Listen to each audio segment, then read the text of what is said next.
bankers, investors, and all those who have doubted him for this launch event. To those of you on the public tour, hello.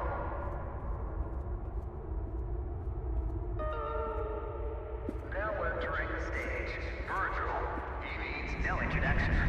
He is the beating heart of this mountain, the greater of two minds. Unbelievable. There's more of you. Were you a part of the public tour? If so, I have just evacuated your tour guide. Don't panic. Now, your inability to follow evacuation orders is truly astounding, but I need you to pay attention. First off, walk through that door. Excellent. You have already exceeded my expectations. Wait, it's dark in there. You might trip. Let me light your path. The door requires 2 people to reopen. Proceed to my security manager's office.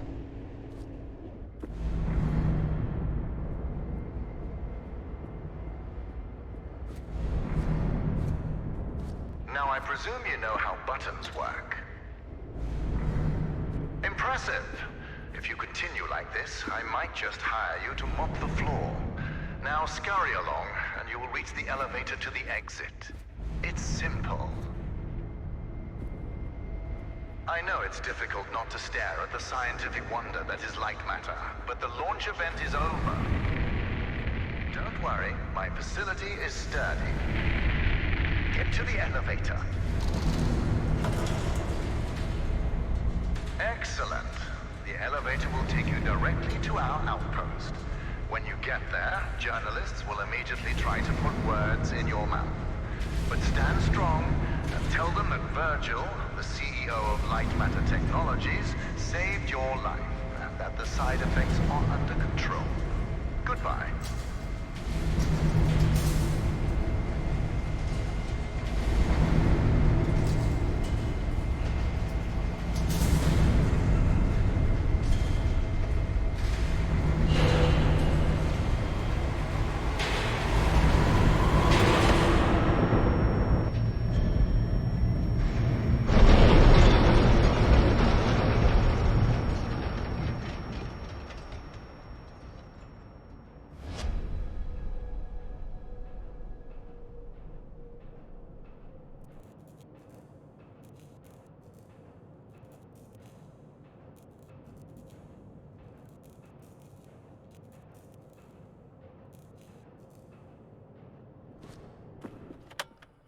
Hello, my name is Ulrik and I'm the audio designer for Lightmatter. I've been working on the music and all the effects and all sound in the game. We're going to talk a little about Can't Walk in Shadow, this level. And yeah, the last level was Virgil's office, and there was a lot of noise, and you are crashing with this elevator into this level.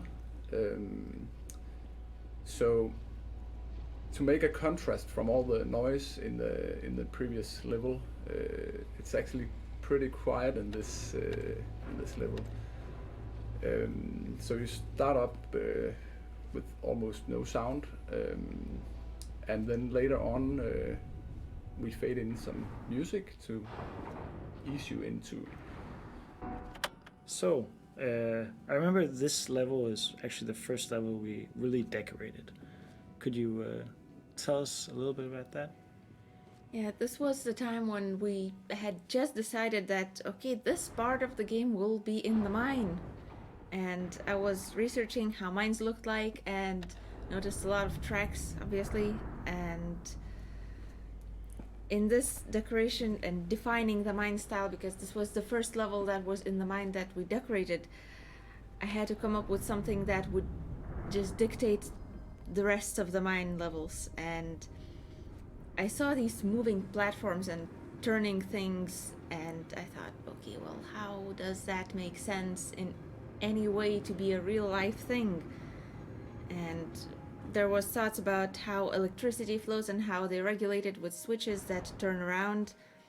that were kind of similarly, and then I thought, Yeah, so this is one of the more fundamental puzzles in our game.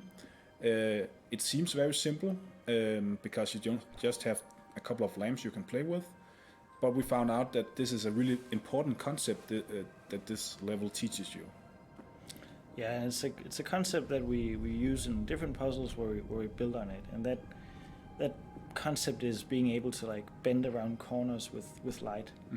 So you use one lamp to light back and grab the other one, and then you can build on that. Yeah. Like I remember we were inspired by Taoist principle and like the jammers there. Yeah. Some of the introductory puzzles for jammers were kind of felt like this one. I remember. Yeah, and it was really... So in this level, the player once again sees the core, but now from the bottom, very bottom of the core in the mine. And it was important for us to show the core again because it's such a big part of the story of this game, and you're gonna see it throughout the whole game in different places. And also, like having a huge beam, science beam extending through the whole facility, it's just cool. It's awesome. Yeah, and I guess one of the things we talked about a lot back then was also the Citadel in Half-Life 2, like having this landmark. Half-Life 2 once again. Yeah, that you keep moving towards, like Yeah. like a goal. yeah, and this was where we actually started building the look of the core, because even though you see it in the upper levels of the facility first, we didn't have those levels built at that point where I was decorating this one. And we had to come up with how it looks like, and we always knew it connects some crystals. At some point it was 3 with 1 in the middle, but not anymore. But I knew that there had to be a crystal that's huge, or an amalgamation of crystals that are connected. But one crystal turned out to be a bit more readable, and we had to suspend it and give it a certain look that would be recognizable after having played puzzles for an hour. So it was one of the bigger props, so something interesting. And given that we already had the light beams that you walk around with the photon connectors, and those were suspended on electromagnets, I thought, yes, we're just going to scale it up a lot.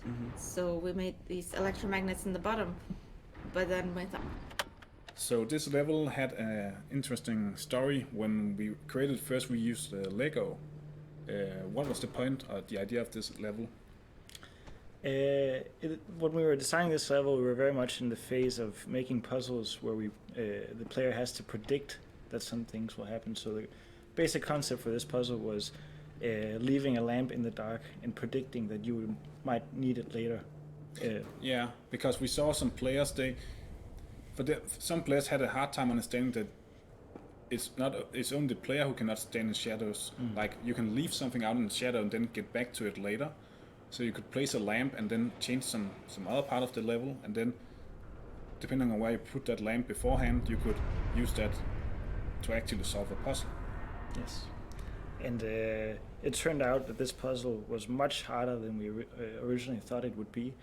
Even after we worked on the readability of the puzzle and really made everything easy to understand, then it was still difficult for people to play. And in the beginning, they could spend 15-20 minutes completing this puzzle.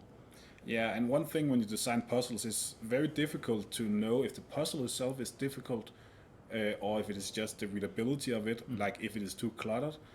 I remember when we made it in the first iteration, it was very difficult to read, and like, where's the goal, where I'm supposed to go. Yeah. And over time we kind of like took things away and made it simpler and simpler to focus on the core part of the puzzle. And now it's this level where we actually just have like 2 main parts of the level, where you have a lamp with the moving platform, and then you have a lamp on the other side, and there's a gap, so you cannot get those 2 lamps next to each other. So you have to figure out how can I use them to my advantage. And yeah, so one element in this game is dexterity-based puzzles, and for a long time we were very unsure if we actually wanted it or not, because for us, Lightmatter is a game where you have to think and like solve puzzles, but doing it should not be the difficult part. So even if you're not good at like first-person controls, you should still be able to complete a puzzle if you can like think and solve the puzzle up in your head. The control should not be what is preventing you from doing it. That being said, we also thought it was a little like too obvious not to have moving shadows. So I guess this level is like a good way to kind of have something where you have to understand that a shadow coming close to you and you have to kind of jump over it while it approaches you, but doing it should not be too difficult. But I guess you came up with this initial concept, and you had some.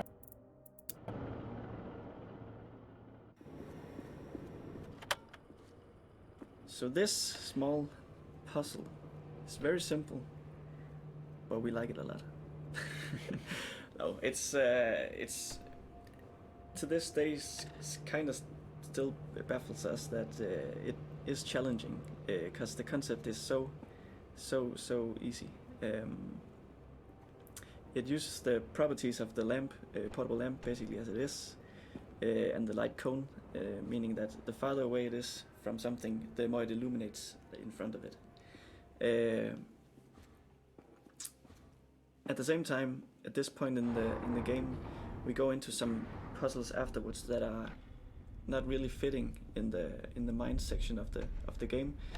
So it was natural to make the shift from the mine area into something more factory tile based ish.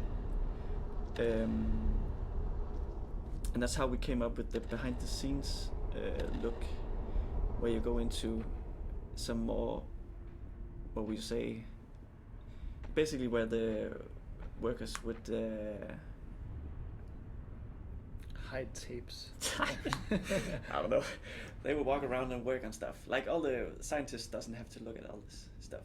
It's Yeah. what is it? It's a ventilation area. Yeah, Yeah. basically.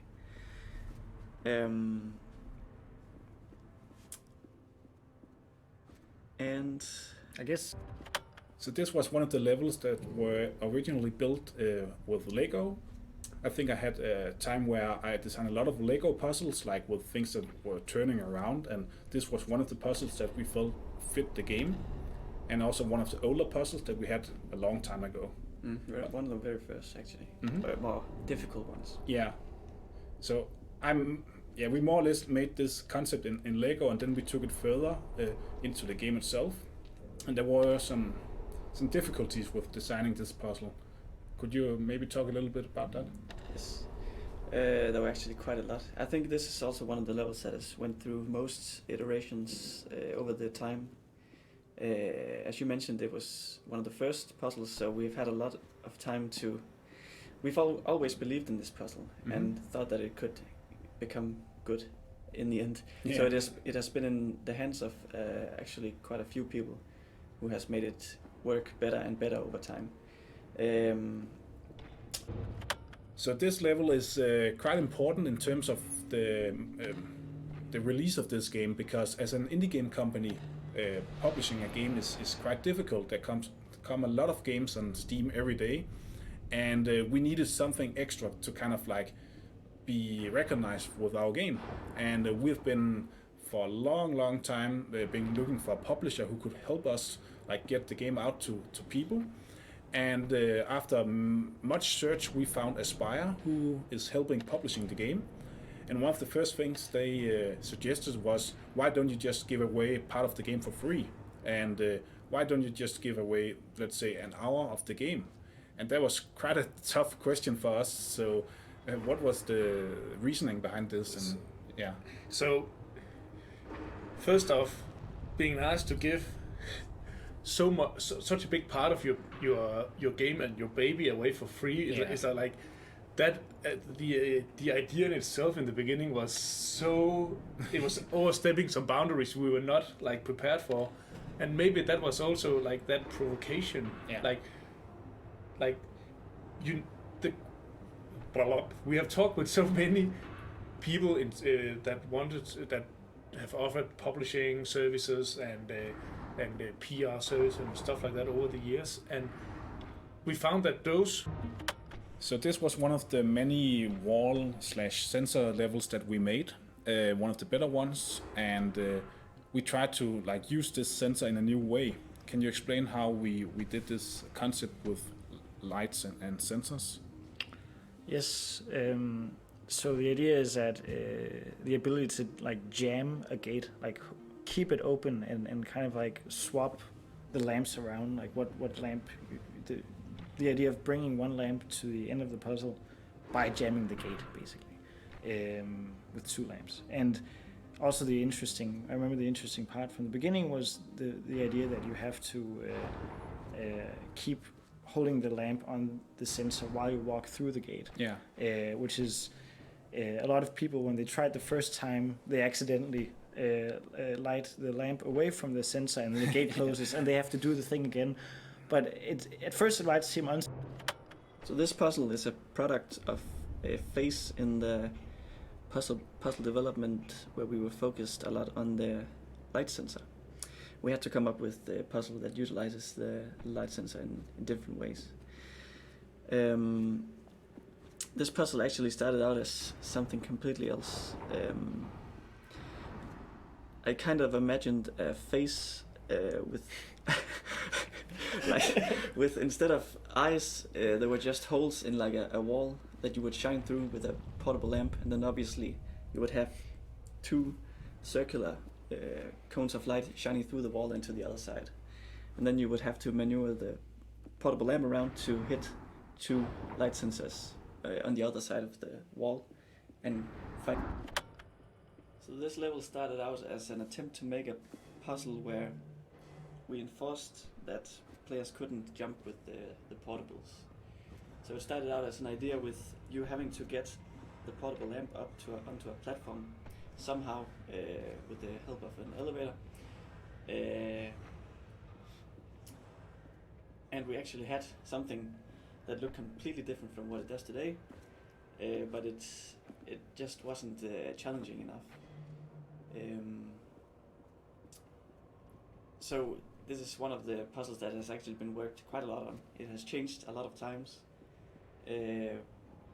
but we kind of found a concept towards the ending of the original puzzle where you had to strafe with a lamp to get past a gate that this puzzle uses a lot today, and then we built from there.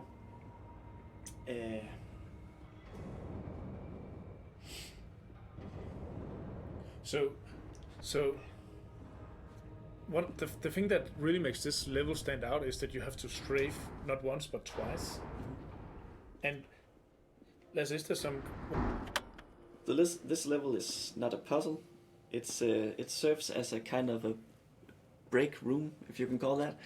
We found out during testing that the puzzle you just came from and the next one you're gonna experience, those two were very tough on the testers. They were at the end of the test. They were very exhausted and almost giving up. They almost gave up during the puzzles.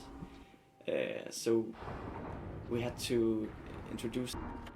So this is yet another level that was made originally with Lego.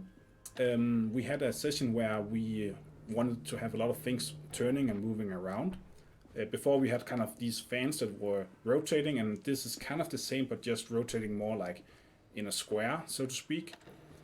We built the level in Lego where you had these buttons you can push and these kind of platforms or wagons that you can move around, and you put the lamps on top of them and then you send them away. And it was interesting because the lamps that you send away, you need to be careful what direction they are pointing because you need the light from the lamps. So the whole idea was that you have multiple lamps and platforms, and you put them and you send them away, and hopefully you don't die in the process. Mm-hmm. So when we made the level, it was kind of confusing and quite complex in Lego, but then we got some of the rest of the team to come and playtest it, and clearly there was something in this level that was interesting because we could see that just figuring out what direction to point the lamps was interesting for them. And when you play the game, or when you play the level from above, like with Legos, you have a much better overview, so oftentimes the puzzles are much easier in Lego format. But here, it turned out that this level was actually quite difficult. So we knew we had something, and then we started making it in Unity. Just a simple like format, Yeah. tile based. Yes. Very easy. And I think the interesting thing is also depending on how you rotate the lamp and send it away, you get a different result. Mhm. And obviously you have to foresee how you need to place it and push the button to send it away. Yeah. And there's also something about, since it's a square pattern they move in, they also come back to you. So you have to calculate, how do I need to place this? If, for instance, I need to get it to the last station away from you to illuminate something you need, or whatever it was. And actually, this level now consists of 2 puzzles, and the one Gustav just talked about is the original one, and that's the one that you'll find upstairs. So the downstairs one, that only has 2 platforms moving in their own patterns, on their own tracks, back and forth. And that was kind of, we felt like we needed a primer, because through testing we found out that the original one was too difficult. Yeah. People couldn't, like those, I don't know if it was an information overload or they just simply didn't have the overview. It was of the- both a big puzzle, like physically it was quite big, but also understanding this concept, and it was just a lot of new things at the same time. Yeah. It is also, it tricks the player Yeah. in especially the last part of it. So yeah, designing the primer was done in a separate level actually, but we felt that having 2 of these levels right after each other, like they pretty much looked the same. Of course there were subtle differences, but we thought that it might be cool to combine them into one level.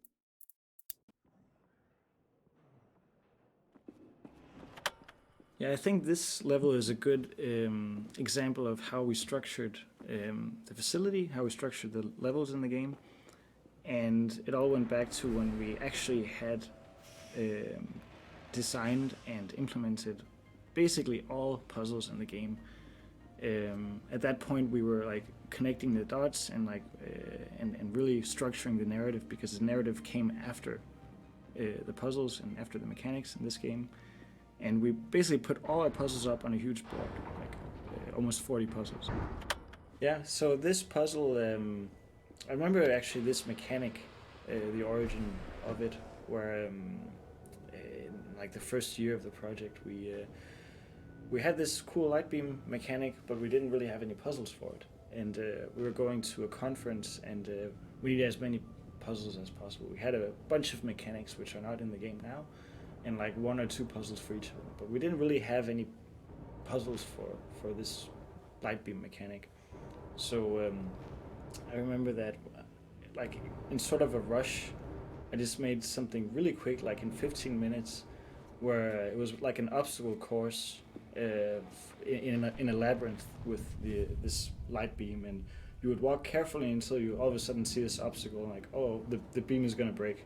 Then you walk around that obstacle and like move through this obstacle course, and then we kind of saw, okay, there might be some potential with this mechanic, and I think that's kind of what this puzzle is building on, like showing that the connections can be broken, and like that you have to walk around these obstacles. And luckily we were able to build on this mechanic and do even more puzzles, because that's only the first part of it, avoiding the beams. Yes, so this is the second level of puzzle using the portable light beam after the tutorial that you just went through. And in this puzzle we really wanted to emphasize the connecting and breaking of the light beam. So you have to move a lot around with the light beam to connect it from different places. And also get the sense or learn that you can place a light beam in a certain position and then return to it later on, or use the result of its placement later on in the puzzle. It's okay to leave the light beam in places, and you have to at some point. So it is a lot of back and forth, at least for the first light beam, where you have to place them in the correct spots to be able to first retrieve a moving platform, and then later on use that same moving platform to progress through the level and connect with whatever, or the light beam that you placed earlier on. Yeah, and where you have to leave the light beam, I knew that this spot had to feel somehow special, and at that point in decorating levels, I had landed on this recipe where we placed tiles, we placed things that matter and all the important objects, and that was about it, with making some sense of the levels. But this one, I felt like it had to be something different because the tiles were getting boring, and of course we wouldn't want players to get bored. So I've decided that, okay, this whole middle section of a level, that is going to be a very, very big machine. Like, so big that I almost don't need to decorate the whole level. If it works. Yeah, sort of. It had this tunnel thing in the middle that you had to go through, and I thought, yeah, why don't we make it amusement park style with a lot of lights and things happening that it's fun to go through, because we saw quite a lot of players went through it a few times. So I thought, lights, blinking stuff, what are they doing there? Maybe they're testing the light beams against something, but what could it be? And then eventually it landed to be... So this level puzzle, whatever you want to call it, I don't know if you can call it a puzzle, is a bit different from the rest of the levels in the game. It was one of the actually easiest ones to design and implement, because it solves itself as soon as you are kind of going through it. Of course, there were some designing the alignments of objects that had to align correctly for you to connect beams and so on. But once we kind of made it and tested it internally, we found out that it had something that the others didn't have. It had a lot of kind of exploration and connecting and disconnecting beams, like all of a sudden, like this flow. Almost when they're set up correctly, you almost flow through the level, and you can't really place the connectors wrongly after that. It is a walk in the park or a walk in the office once it's set up correctly. So it was actually a piece of cake to make this one. It had a different setting at one point, but like trying to get it into our what it is now, like an office area. It was we needed actually some things to block the light beam at certain places. That's where we came up with the cubicle walls, for instance. I remember that before this we didn't have much variation in the lab levels, and seeing these cubicles in this office was really a new step. Yeah, and they were great because the cubicle walls because they don't fit into the system of modularity, but you could place them wherever you wanted, and we could place them exactly where we wanted, and that was important for this level because it had to be aligned correctly, as I said earlier, for it to work. Some other levels, like in the game, weren't as easy to like figure out and implement. But luckily, Matthias, a guy who was part of the development for the first couple of years, he was really good at taking a very bare puzzle idea to find the interesting parts and really find what was interesting in puzzles. Yeah, and especially the puzzles that were made by us programmers that really had a hard time, like with framing, and the puzzles were really ugly. He was good at kind of making them more readable and by framing stuff. Yeah. He was also our primary tester for a long time, so he tested on people outside the company. So he got a first-hand glance at what worked and what didn't work in puzzles. So he had a benefit of that knowledge and could quickly change up things. Sometimes he would also explain like changes to the others of us in the company to look at it, for instance. But it really sped up the process of finding good pacing and good puzzles for the game. And then once we had that, we stringing them together in the pace and making them into levels to what they are now was the next step, and it was one big collaboration really. I think it's. I just thought of when you talked about the cubicles, how there is actually a visual artifact in that the light beams, they shine through the cubicles. And the funny reason for that is that the light beams, they work on a different lighting system. Like they're area lights. And because our shadow system is very specific to spotlights, it was just too much work to implement that for these custom area lights.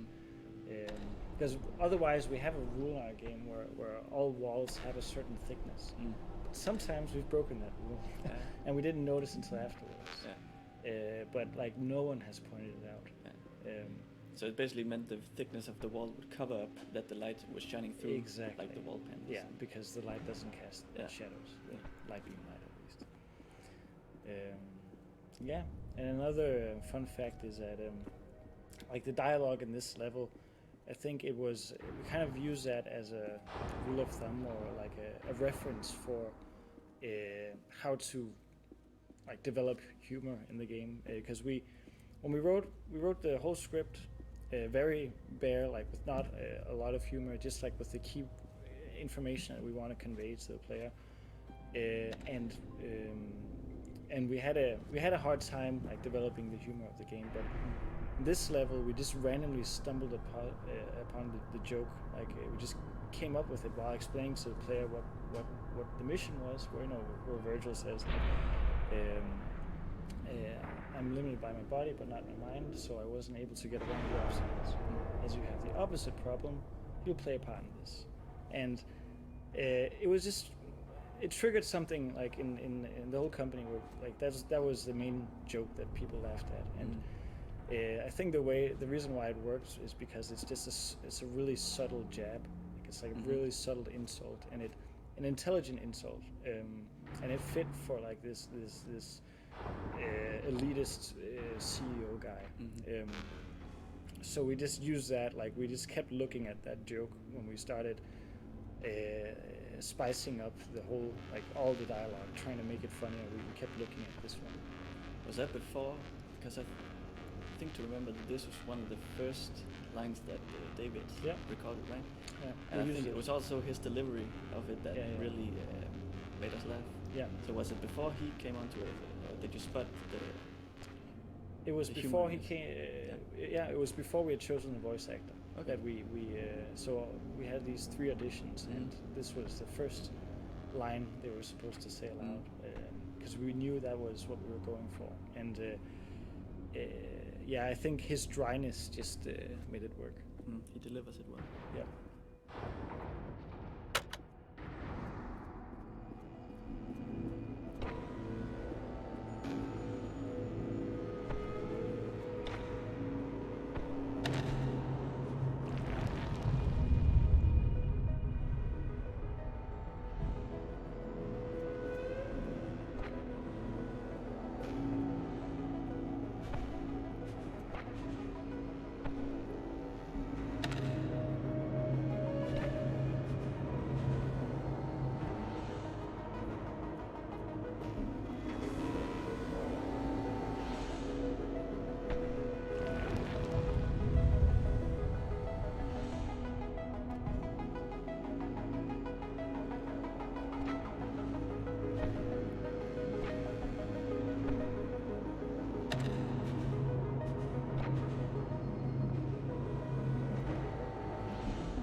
motion machine.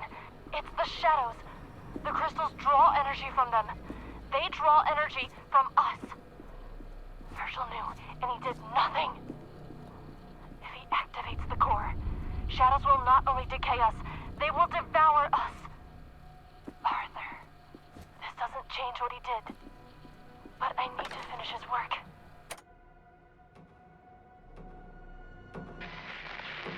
Assistant, get out of there. That's Arthur's... Oh, never mind. It's not safe. Hold on. I'll open the nearest exit door for you. Do not touch anything. Did you not hear what I said? You're not qualified for that. Do you remember when I told you about the power of Lightmatter? You are currently quadrupling that power.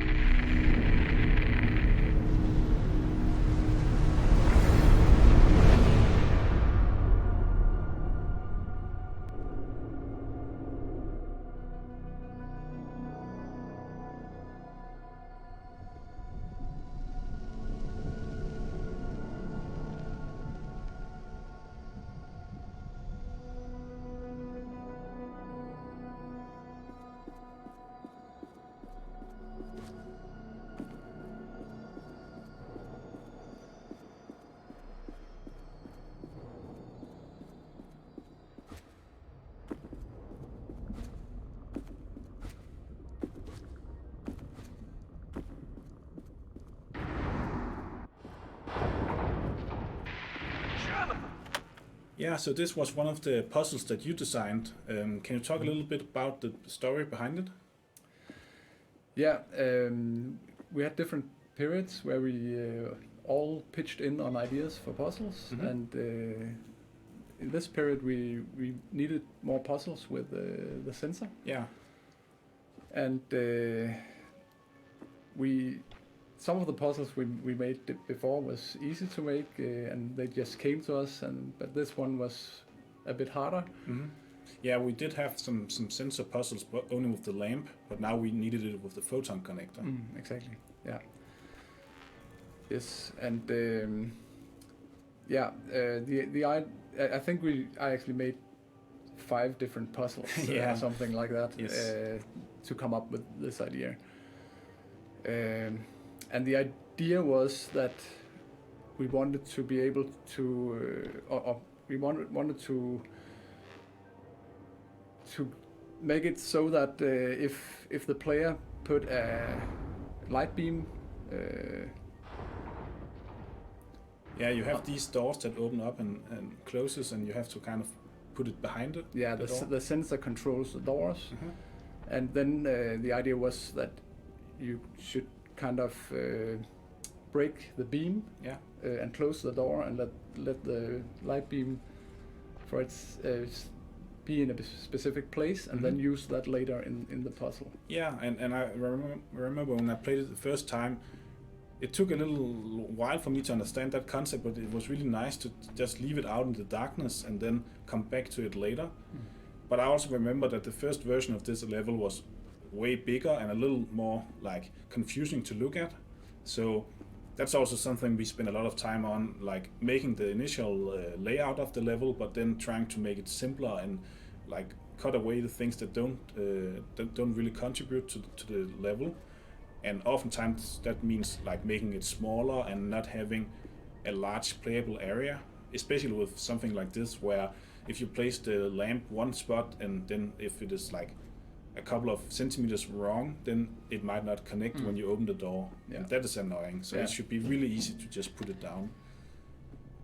Yeah, and I think Lasse did a really good job making this a lot smaller than it was from the start. Yes. And it's funny when we design puzzles, like different people in our team are really good at coming off with the idea and the concept, but other people are better at like taking that and perfecting it basically. And like I guess we both just make crazy levels, and then somebody else takes it over and like make it better and more readable and simplifying. Yeah, and it's also funny because we actually work a lot. Very different when we make puzzles. You like the Lego thing, and I really like just playing with stuff in Unity. So that's kind of how I work. So it is different. But sometimes you also need to know where you want to end up. Like what is the plan for a level? Other times you just put a lot of stuff in, and then sometimes it works, and sometimes there's a part of a level that works. I remember when we made this, we also tried experimenting with sensors and the normal lamp, and we did some crazy levels. Like they're really funny, but they were too big and complicated. And like when the rest of the team played it, they said, "No, this doesn't make sense at all." What is this? Yeah. So that's always funny to design puzzles, and I think we have made a lot more than, like, for every puzzle you see in the game, we maybe made like 5 or 10 puzzles. Yeah. Yeah. So these are the best we think work the best for the game. Yeah.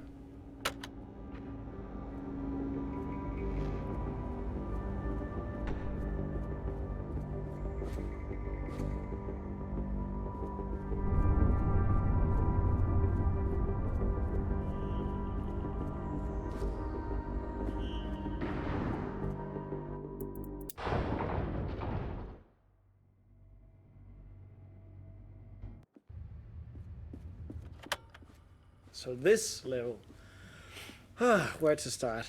It is such a big level.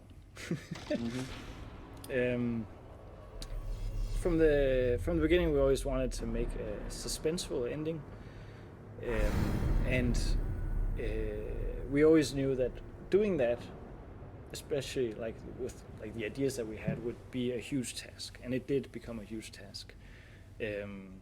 We thought about, like, alternatively, what if the player goes up to the core and presses a button and destroys it, and the game ends like that. You pressing a button, and it just always felt underwhelming. Sorry, pulling a lever. Yeah, exactly. And so we went with it and try to make this like dexterity-based ending. Also because we throughout the project, all the way back from our university project, we actually got some positive feedback on the levels that were a bit more platforming based, like jumping over shadows, like fans casting shadows and you jumping over them, and people always thought that element was interesting, so we thought we should have that in the game. And it just a quick note, actually early on we kind of threw them aside because we were afraid people would like put the game aside if they came to some platforming that they couldn't complete. Yeah. So it was actually, for a long time, we didn't want any challenging dexterity platforming elements. Yeah, that's true. But we felt it made sense in the ending because it fit with the like more suspenseful build-up we wanted. Tempo, Yeah, exactly. And story-wise, we want the player here to we want Virgil just to be like not caring about the player. That once the player found out that you can't turn off the shadows by turning off the core, then Virgil is more like, you're just gonna stay in there. You turn on the sprinklers, all that, and even when the player tries to turn on the core again, like he's just like, what are you gonna do? You can't get out of that room. And that moment where before Ellen starts talking, the idea was to have a bit of a all is lost moment, like where okay, I'm stuck in this room, what to do? But then Ellen comes in and tells you about the sequence that she made, so you can get out to the other control rooms. But we still, even when writing her dialogue, we still didn't want it to be so obvious. Yeah, I'm just gonna listen to what she says. We want a little bit of doubt, like when she says, "Trust me, you'll survive," and it feels like, will I? And we just want a bit mystery with that. And I also remember that it was very nice when our graphic artist upstairs, she made the like screen where you actually can see Ellen for the first time. It just felt nice for that room, and also you are in there for a while. And I guess we wrote ourselves into a corner there. And it's possibly too long, the dialogue in here, but it gets across what it needs to, we think. When you get out of the room, we had a problem where people were like, hey, well, why can't I hear Virgil talk? And the answer to that is, of course, he doesn't know that you broke out of the room, so he's no reason to reach out to you. He's building his solution to Lightmatter. But then it just felt empty until you get to the second control room and he finds out what you're doing. So until then, like in that space, we added the voiceover with Lux pressing the button and activating the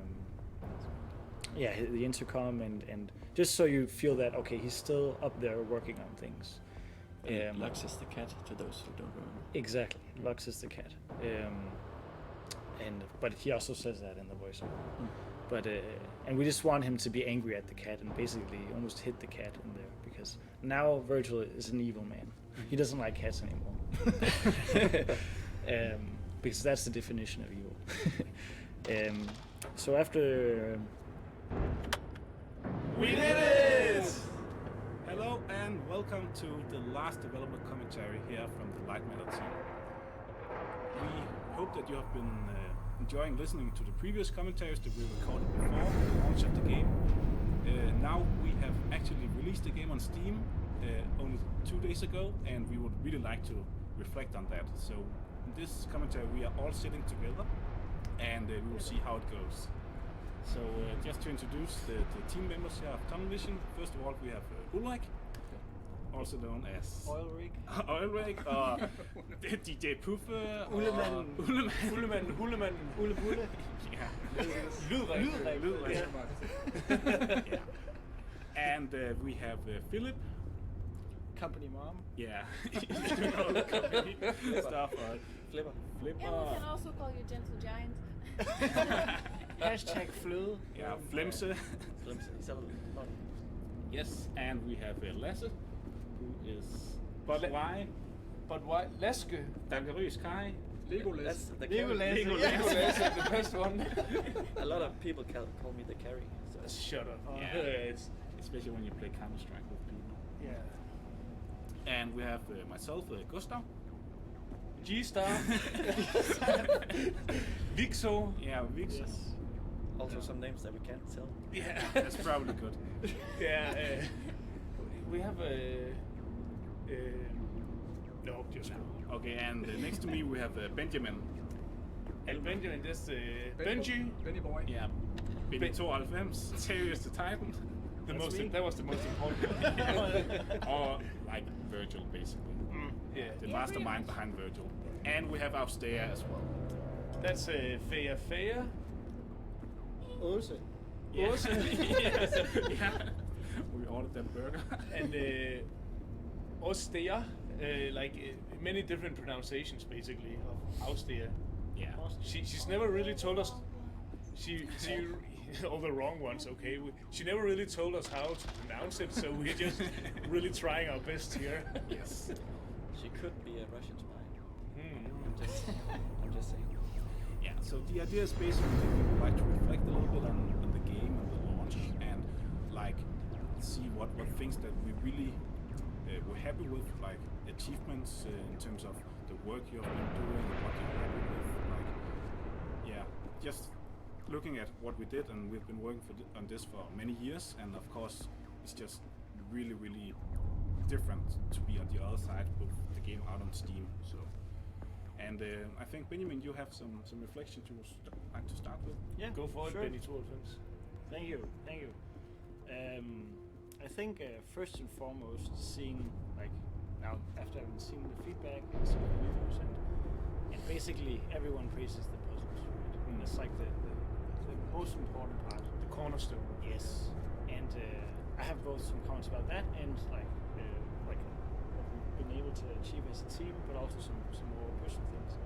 And like that we've all been able to go from not knowing very much about puzzle design. And we had a very basic understanding. We love puzzle games when we went into this project, and we knew a lot about game design, but it was all very like theoretical. Surface level. Yeah. We had done a lot of small games, but we haven't really trained our skills or really developed our skills. And that just happened throughout this project. And seeing that we were able to learn puzzles from the very beginning, and really in the beginning we failed a lot. Yeah, we made so many small prototypes that didn't work. Yeah. We didn't even know what tools we wanted to use in the beginning to do it with. And then that everyone says it's very clever puzzle design. And, I mean, there are of course always people that don't like it, but we can generally say that this is how people respond. they like the aha moments, like the eureka moments they often describe, and they're just really like it's apparently addictive. Also the pacing of the puzzles. Yes. Yeah. Exactly, and yeah, we basically got there from nothing, so that was pretty cool. And I guess like my personal achievements throughout this project kind of reflects that, but in some different areas. Like before we started on this project, I've programmed quite a few games, just like Gustav, and I had some areas that I liked, like mostly like systems and design patterns and stuff like that, and how to make nice and clean code, and just I had some areas of interest there, but then we needed some computer graphics programming, like writing shaders, and I always had an interest in that, but I wasn't at all good at it, and wasn't skilled. But then throughout this project, I basically learned that, and now I feel kind of pretty confident in it, just jumping into a shader and writing it from the bottom. I think that's super nice to see that. Okay, I wasn't able to do that at all before. You were very insecure with your skills and your ability to learn it in the beginning, and like that is, but you like kept your head strong and your motivation in check, and like now you're just awesome to this black magic of programming. Thanks, man. But yeah, and then seeing that people actually really enjoy the graphical style and just think that the graphics are awesome. To see that kind of contrast, like coming from nothing, just like the Yeah, and it's so funny because you especially see all the small things in the shaders and stuff that you would like to improve, and there's always something that could be better. And when it's actually out there and people play the game, they don't see those small things. Yeah, I have a list of things that like small artifacts I see, and no one has mentioned it. So That's nice. Maybe it's something like shader Or bug your on my screen or glasses. something. Yeah, and also we in the office we put on an old television, and we've been doing that for many years. But just before we launched the game, we actually